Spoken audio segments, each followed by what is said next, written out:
hoje é uma triste figura. O ato do ministro Luiz Fux, segue o colega dele, é um ato de deslealdade institucional. É muito grave. Fecho aspas. O ministro diz, basicamente, que a postura, a atitude do colega diante de uma corte cuja maioria dos integrantes está sob ameaça, foi a palavra utilizada por esse integrante do Supremo, de um país, né, uma potência como os Estados Unidos. E às vezes dá a impressão de que nem eles sabem quem é quem, porque teve muita gente surpresa com o voto do Fux na imprensa, de forma impressionante, sem acreditar no que estava vendo. Na verdade, o Paulo Figueiredo vai dizer o que há por trás do voto do Fux e ele ainda foi acusado de traição entre a galera. Bora! Mas você, no Paulo Figueiredo Show, já sabia. Vejam, na terça-feira antes do julgamento, terça-feira, um dia antes do voto do Fux, vejam o que eu disse no programa. Uma surpresa até agora nesse julgamento. Eu digo o seguinte, se houver algo inesperado nesse julgamento, será um votinho que seja, talvez, do ministro Fux, pela anulação ou pela absolvição dos réus. Anulação ou absolvição. Eu diria que eu nem ficaria tão surpreso assim. Os confrontos hoje entre o ministro Fux e o Alexandre de Moraes e o Balofo mostram esse tipo de coisa. Essa possibilidade, essa animosidade. Estão deixando a gente sonhar. Sonhar com o quê? Com um votinho. E o votinho veio. Eu estava certo. Anulação e absolvição. Só que a imprensa não imaginava isso. Eu fiz aposta com um jornalista da Globo nos bastidores. Eu fiz aposta com um jornalista da Globo nos bastidores. Vamos pagar um jantar aqui no Makoto. Agora, eu tô feliz que pelo menos a Dani Lima voltou para algum veículo, mesmo que irrelevante, porque aí eu posso fazer react sobre a Dani Lima. Vocês sabem que eu gosto muito de fazer reacts da Dani Lima, porque a Dani Lima foi demitida na Globo News, agora foi parar no UOL, que eu digo sempre que é uma espécie de cemitério dos elefantes dos jornais brasileiros. Pior. E agora, a assessora de imprensa do Alexandre de Moraes foi para o seu veículo irrelevante fazer a assessoria de imprensa do Alexandre de Moraes. Bota o vídeo da Dani Lima aí para me informar. Está acontecendo lá dentro do Supremo Tribunal Federal. Me conta, Dani. Eu vou pegar, Fabíola, a apuração da Carla como balizador, né, um ministro dizendo para ela, olha, é um voto maluco, para trazer para vocês as conversas que eu consegui ter com integrantes da Suprema Corte, inclusive que estão assistindo, né, não estão diretamente participando. Também falei com integrantes da primeira turma. Eu abro aspas. Os contatinhos assessoria de imprensa. Vai. Né? O que a gente tem hoje é uma triste figura. O ato do ministro Luiz Fux, segue o colega dele, é um ato de deslealdade institucional. É muito grave. Fecho aspas. O ministro diz, basicamente, que a postura, a atitude do colega diante de uma corte cuja maioria dos integrantes está sob ameaça, foi a palavra utilizada por esse integrante do Supremo, de um país, né, uma potência como os Estados Unidos, é de deslealdade não ao ministro A, B ou C, mas de deslealdade ao Supremo. Um outro integrante do Supremo Tribunal Federal, e aí eu peço licença para o nosso assinante, para o nosso telespectador, para o nosso ouvinte, para você que está aqui comigo, vou olhar para baixo, porque estou com as conversas aqui no computador e gostaria de ser muito fiel ao que disseram as fontes. Né? Que houve, neste momento, uma, abro aspas, deslealdade, segundo a fonte que usa a mesma palavra.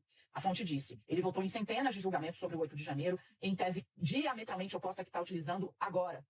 E aí eu pergunto, como é que o senhor vê, né, a atitude 200% desleal? Rapaz, então quer dizer que lealdade... O sujeito passa 14 horas licitando juristas internacionais, juristas nacionais, professores, a legislação, a Constituição, jurisprudência, doutrina, e isso é deslealdade institucional. Eu aqui sou uma pessoa pobre, inocente, eu achava na minha cabecinha que a lealdade de um ministro do Supremo Tribunal Federal fosse a Constituição do Brasil, rapaz. Não é mais. Mas, aparentemente, todos eles devem lealdade ao supremo líder Alexandre de Moraes. Mesmo que isso signifique desrespeitar as leis e a Constituição que eles juraram proteger. Pior. E a justificativa deles é que a Corte está sob ameaça dos Estados Unidos. Mas se você pega esse pressuposto, tenta entender a razão do STF estar na mira das sanções americanas, a resposta é muito simples. O STF e alguns de seus integrantes estão na mira das sanções americanas porque tem, de maneira sistemática e coordenada, violado e cooperado para a violação de direitos humanos de cidadão brasileiro e americano, como diz o ministro Fux nos seus votos. Simples. Ele vai citar muitas delas. Ele abre o voto falando que os réus tiveram o direito deles à defesa e o contraditório cerceado porque o Alexandre promoveu uma entrega tardia e desorganizada de 70 terabytes de arquivos sem dar tempo hábil para que esses arquivos fossem analisados. É o tal do tsunami de dados, o data dumping. E é óbvio, nós trouxemos isso aqui no programa. Violar processo legal é uma violação de direitos humanos e do indivíduo, como disse o João Gabriel. Literalmente, a Declaração Universal dos Direitos Humanos diz assim, artigo 11, todo ser humano acusado de um ato delitoso tem o direito de ser presumido inocente até que a sua culpabilidade tenha sido provada de acordo com a lei em julgamento público no qual tenham lhe sido asseguradas todas as garantias necessárias à sua defesa. E é por isso que os ministros estão na mira, porque estão auxiliando ou violando diretamente direitos humanos, como direito ao devido processo legal. Outro ponto do Fux é que o STF não deve fazer juízo político. O papel dos ministros da Corte não só julgar que eles gostam ou que não gostam. O papel do Supremo é dizer o que é constitucional, o que é ou não legal. Só isso. Tudo isso com imparcialidade, ordenamento jurídico, etc., direitos do processo dos réus. Agora, nós temos um presidente, ainda presidente da Corte, como Barroso, que diz que o papel da Corte não é esse. O papel é empurrar a história na direção correta. Nossa. Isso que é Ora, triste. a ministra Carmen Lúcia estava dizendo aqui agora, elogiando a celeridade, dizendo que esse caso não pode ser julgado como qualquer outro, que os tempos mudaram. Estamos vendo. Que a Corte tem que dar uma resposta mais rápida, que os tempos são diferentes. Caramba. Só no caso do Bolsonaro, né? O que significa isso? Ela é a rainha da exceção. A violação da liberdade de expressão e o estabelecimento da censura é uma exceção. O que ela está fazendo no Supremo Tribunal Federal é uma exceção. É um tribunal de exceção.